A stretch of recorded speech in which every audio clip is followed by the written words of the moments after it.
Go ahead. Alright, good morning YouTube. So today's project is replacing all this wood soffit with actual vinyl. Let's see, we got some ripped trim here. We're gonna replace that with some F channel.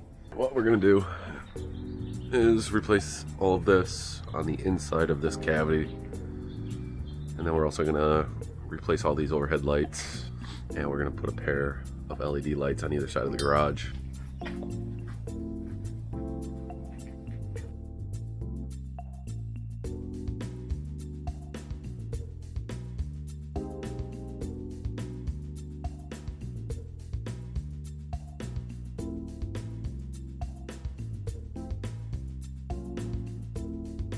What we ended up doing was taking some of the leftover 2x4s from the demolition in the basement, and we're going to reuse those as the fasteners to bridge the gap so that we only have about 14 to 16 inches between each fastener, whether it's the F channel, the 2x4. We did end up using 3 spacers instead of 2, which you'll see in one of the time lapses.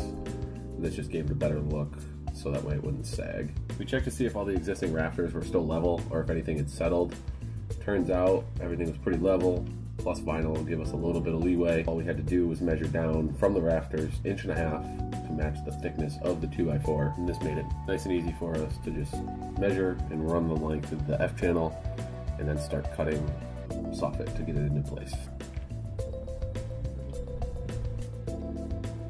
Now that we have all of our F channel up and around the perimeter, we need to take our measurements.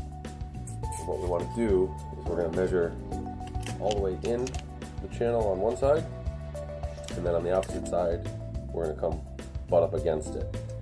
What this is going to allow us to do is it's going to allow us to place the soffit right in the middle on either side to allow for thermal expansion and contraction. Here in New England, when we're installing this at about 50 degrees Fahrenheit, we should see about 50 degrees in either direction. That's why we went with the middle ground. Let's start cutting. We're going to flip this blade around so it's cutting backwards. That way there, it'll cut through the vinyl a lot easier. To make our lives easier, we made a jig. All we did was take some 2x4s, clamp them to the end of our stand. Make sure the saw's off when you do this. Then we took our tape measure, measured out the distance we needed. In our case, it was about 49 inches.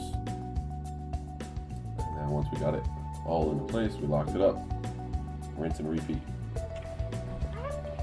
What?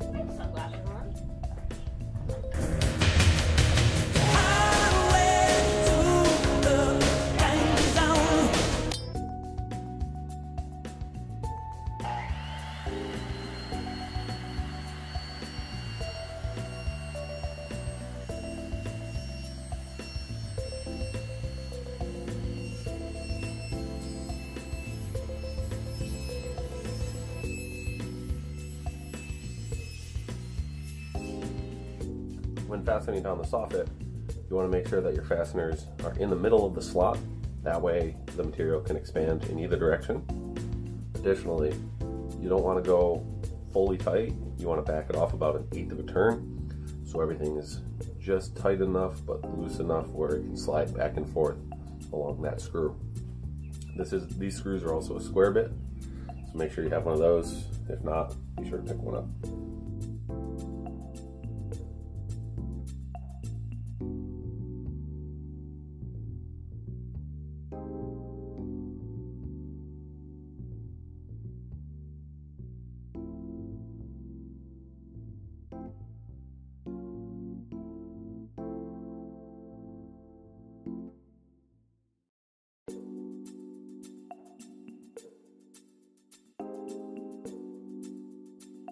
So when it came to the last piece, our measurement was pretty close to a 1 width panel, which is about 4 inches. So we opted to just cut it, put it into the corner. Depending upon how far your gap is, as you get to the last few feet, you can start to move the vinyl soffit back a little bit, just so you end up on a full panel width.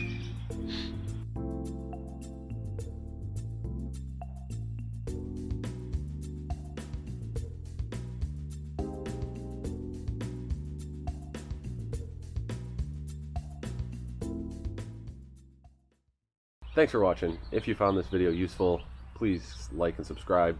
Keeps us motivated. We're going to be figuring out how to do a lot of projects on this house as we begin to update and remodel, so stay tuned. We'll be doing a lot of informative videos. Hopefully you'll get something out of it.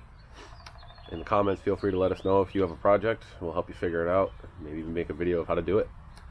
Stay tuned. Our next project is going to be putting these lights in, which should be showing up today.